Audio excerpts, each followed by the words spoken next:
Hello guys! Welcome back again sa ating Learn in 4 Minutes video. So, ang pag-aaralan natin ngayon sa programming is all about the switch statement. So, ang switch statement guys is kasama din sa conditional statement, kagaya rin ng if, else, ladder, if statement, no, na nag-check ng mga kondisyon.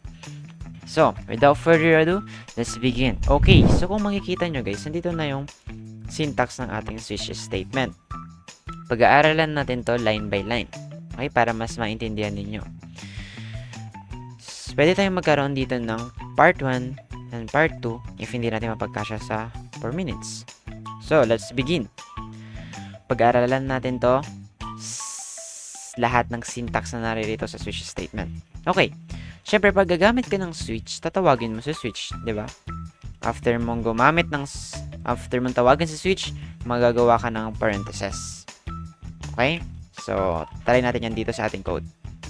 Tawagin natin si switch. Ayan, nagkulay purple na siya. Ay, kulay pink. Lalagay tayo ng parentheses. Ngayon, anong ilalagay natin sa parentheses, guys? Ang ilalagay natin sa parentheses, kung makikita nyo dito, is a variable. Okay? Ngayon, yung variable na yan is very important. Yung ilalagay natin dyan. Bakit? Kasi dyan magbe-base yung value na ilalagay natin sa case. Okay? Okay, for example, gagawa tayo ng variable dito na integer variable. Or let's just say number. Ayan. Lagyan natin siya ng 1. Ayan. So, ilalagay natin dito sa loob ng parentheses ang number. Ibig sabihin dyan magbe-base yung ating mga case. Okay? Okay, anong susunod dyan? Siyempre, gagawa tayo ng curly braces. Sa loob ng curly braces, dito na mangyayari yung mga case and yung mga nangyayari. Okay? So, una sa lahat, magkakaroon tayo ng case 1, case 2, case 3, and so on. Depende sa gusto mo. Para siyang if-else ladder. Okay? Ngayon, ipaliwanag natin kung para saan ba yung case. Ang case, guys, is parang scenario. Parang, ito yung case. Pag ganito yung case na nangyari, gawin mo to.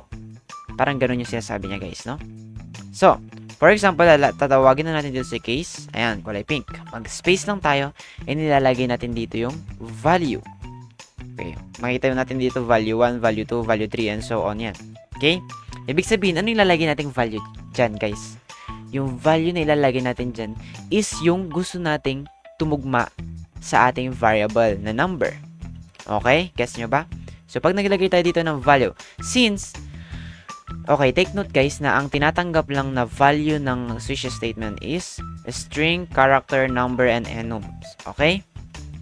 So, since integer yung ating data types, syempre, number yung ilalagay natin dyan. Walang walang quotes, mga ganun. Okay? So, ilalagay natin dito 1 or 0 or 1. Depende kayo dyan. After dyan, ilalagay natin yung colon. Okay? After natin malagay yung colon, ayan. Tapos na. Meron na tayong case. Anong ibig sabihin nito? Ibig sabihin, sa case natin, unang case natin, kapag yung value niya ay tumugma doon sa value ni number, gagawin niya yung code na ipapagawa mo sa unang case natin. For example, dito makikita nyo 1 yung value na nilagay natin sa case 1. Kaya makikita nyo, 1 din yung value ng number. So, tutugma yan. Kaya, mag-execute yung block of code ni case. Sana nagigets nyo guys, no? O, for example, gagawa tayo dito ng ako ay number 1. Okay. After dyan, gagawa tayo ng break, of course. Ngayon, para saan yung break, guys? Bakit tayo maglalagay ng break? No? Ipapaliwanag natin yan. Kaya tayo naglalagay ng break, guys, no? Para hindi mag-jump yung ating statement sa another case. Kasi pag wala tayong nilagay dito na break, guys, no? Kapag nagturo yung case 1 natin, dediretsuhin niya ring i-true lahat at i-execute niya lahat. Gets nyo ba?